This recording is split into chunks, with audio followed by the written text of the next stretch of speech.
Hello my dear students, next question हम question number 9 देख रहे हैं और ये क्वेश्चन हमारे सेक्शन 3 का क्वेश्चन है। मतलब कि यहाँ पर हमारे पास में आंसर जो आना चाहिए वो नॉन नेगेटिव इंटीजर टाइप आना चाहिए। मतलब पहला तो इंटीजर और पॉजिटिव वैल्यू होना चाहिए और यहाँ पर नेगेटिव मार्किंग नहीं है। तो ये क्वेश्चन, इस टाइप के क्वेश्चन हमको जरूर अटेम्प्ट करना है। क्वेश्चन में गिवन है a ball is thrown from the location x not comma y not is equal to 0,0। मतलब इनिशियली हमने ओरिजिन से प्रोजेक्ट किया है from horizontal playground with an initial velocity v not at angle theta not from positive x direction. The ball is to be hit by a stone which is thrown at the same time from the location x1 comma y1 that is equal to l comma 0. The stone is thrown at angle 180 minus theta one. मतलब हमने ultimate angle of projection theta one से project किया है from the positive x direction with suitable initial velocity for a fixed value of v not when theta not and theta one is equal to 45,45. Then the stone hit the ball after t1, and the when theta naught comma theta 1 is equal to 60 comma 30 degree, it hits it after time t2. तो हमको बताना है t1 by t2 whole square का value क्या होगा। तो यहाँ पर जब कभी हमारे पास में मल्टीपल प्रोजेक्शन से रिलेटेड कोई भी क्वेश्चन आता है तो हमको रिलेटिव वेलोसिटी, रिलेटिव मोशन का कॉन्सेप्ट लगाना है। ओके, तो यहाँ पर अगर हमने एक हॉरिजॉन्टल ग्राउंड से एक स्टोन, एक बॉल जिस 0,0 से प्रोजेक्ट किया है, ओके, और एल डिस्टेंस मतलब l,0 से हमने दूसरी बॉल को प्रोजेक्ट किया है, ओके, और सॉरी एक स्टोन को प्रोजेक्ट किया है और वो यहाँ पर इसको हिट करता है। ठीक है, ठीक है। तो यहाँ पर सबसे बड़ा कॉन्सेप्ट हम लगाएंगे रिलेटिव मोशन का। ठीक है, और रिलेटिव रिलेटिव मोशन में हम एक्सेलरेशन की अगर बात करेंगे, अगर हम रिलेटिव एक्सेलरेशन की बात करेंगे तो रिलेटिव एक्सेलरेशन यहाँ पर कितना होगा, 0। ठीक है, रिलेटिव एक्सेलरेशन ए रिलेटिव की अगर हम बात करेंगे तो acceleration of first minus acceleration of second that is equal to 0। ठीक है, एक्सेलरेशन यहाँ पर 0 होगा। ठीक है, अगर एक्सेलरेशन 0 होगा तो रिलेटिव वेलोसिटी यहाँ पर इक्वल होना चाहिए। मतलब v not sine theta not is equal to v1 sine theta 1 होना चाहिए। ठीक है, क्योंकि अगर हम वर्टिकल डायरेक्शन में देखें और वो एक पॉइंट पर हिट कर रहे हैं, मतलब वर्टिकल डायरेक्शन का वेलोसिटी उनका सेम होना चाहिए।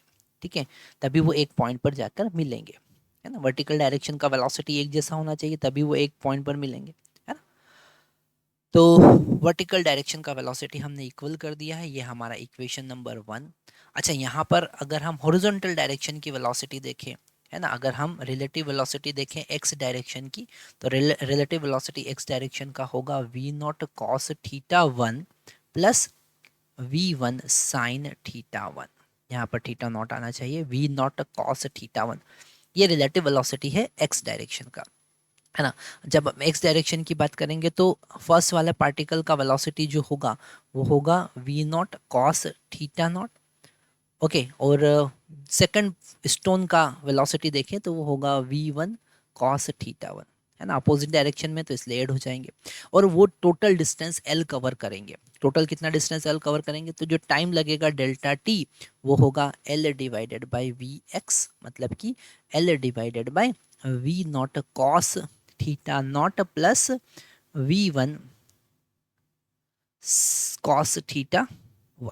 ओके, तो यही इन दोनों इक्वेशन को, इसको इक्वेशन नंबर 2 लिखेंगे।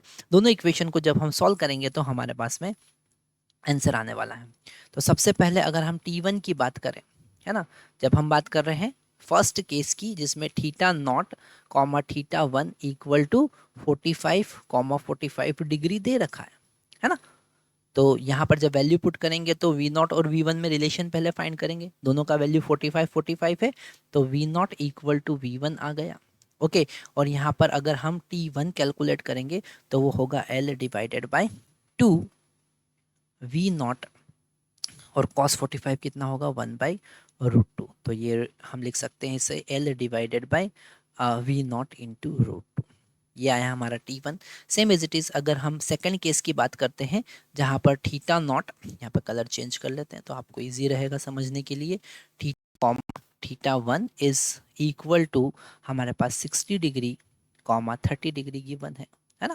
तो जब वैल्यू पुट करेंगे तो हमको मिलेगा वी नॉट साइन 60 डिग्री हमको पता है √3/2 होता है, और V1 साइन 30 डिग्री 1/2 होता है। तो कैंसिल कर देंगे यहाँ पर, हमको एक इक्वेशन मिलेगा कि V1 इक्वल टू, हमको V0 के टर्म में चाहिए, मतलब हम लिखेंगे V0 equal to V1 divided by √3। Okay, अगर हम यहाँ पर T2 फाइंड करें तो T2 यहाँ पर होगा L डिवाइडेड बाय V0, और cos 60 1/2 होगा, प्लस V1 का वैल्यू यहाँ पर पुट करेंगे जो कि है सॉरी V1 का वैल्यू यहाँ पर हम पुट करेंगे V1 equal to √3 times of V0, क्योंकि पूरा एक्सप्रेशन हमको V0 में चाहिए इसलिए V1 का, तो V1 का वैल्यू हो जाएगा √3 इंटू V0, और cos 30 डिग्री √3/2 होता है ना। तो अल्टीमेट ये T2 का वैल्यू जब हम कैलकुलेट करेंगे तो हमको मिलेगा L डिवाइडेड बाय ये 2 का ऊपर मल्टीप्लाई कर सकते हैं, है ना, और ये हो जाएगा V0 4V0। ओके, मतलब कि हमको मिलेगा L डिवाइडेड बाय 2V0। ठीक है, दोनों का रेशियो लेंगे, T1/T2 हम लिखेंगे, यहाँ पर कलर फिर से हम चेंज कर लेते हैं। अगर हम T1/T2 फाइंड करेंगे, T1/T2 फाइंड करेंगे, ठीक है, तो T1/T2, T1 का वैल्यू कितना है, T1 का वैल्यू है L डिवाइडेड बाय V0 √2, और यहाँ पर इसका वैल्यू कितना है L डिवाइडेड बाय 2V0। तो L से L कैंसिल, V0 से V0 कैंसिल, अल्टीमेट मिलेगा हमको 2/√2 दैट इज इक्वल टू √2। पर हमको यहाँ पर T1/T2 का होल स्क्वायर फाइंड करना है, तो वो हो जाएगा 2। तो हमारा आंसर कितना होगा 2। ओके, आप एंटर करेंगे 2, जो कि एक पॉजिटिव वैल्यू है, इंटीजर वैल्यू है।